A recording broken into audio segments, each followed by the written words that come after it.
n'y a pas une seule bonne combinaison alimentaire, mais plusieurs, à commencer par 1. Protéines fortes plus amidon faible plus légumes. Les protéines fortes, ce sont les viandes, les œufs, le poisson, volailles, fruits de mer, etc.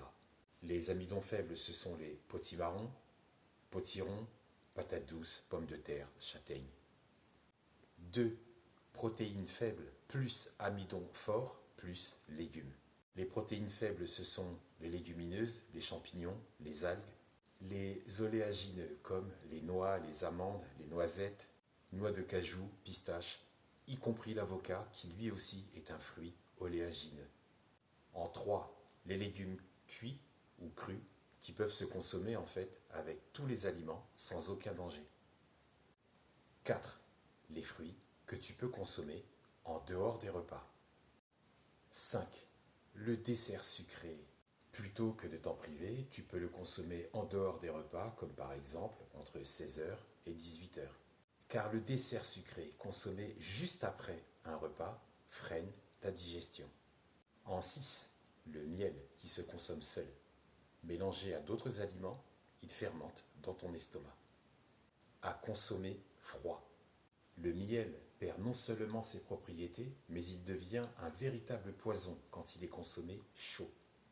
Chauffé, le miel va dégager des toxines qui étaient inactives à froid, mais ces toxines vont se réveiller, se décupler sous l'effet de la chaleur.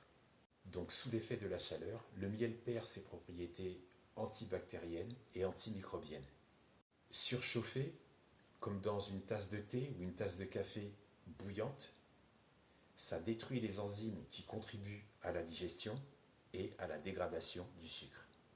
En bref, le miel froid peut aider à soulager les maux d'estomac. Le miel chaud peut réveiller des brûlures d'estomac, des ulcères ou des gastrites. Maintenant, si tu veux mettre du miel dans ton infusion ou la boisson chaude de ton choix, veille à ce que cette boisson soit bien refroidie pour éviter d'altérer ses propriétés. Mais bien sûr, comme tout le monde, tu as une vie sociale qui ne te permet pas de suivre ou de respecter toutes ces bonnes associations alimentaires. Donc tu peux aller au plus simple, dans un repas, tu peux consommer 80% de protéines fortes et 20% d'amidon fort. Ou l'inverse, 20% de protéines fortes plus 80% d'amidon faible.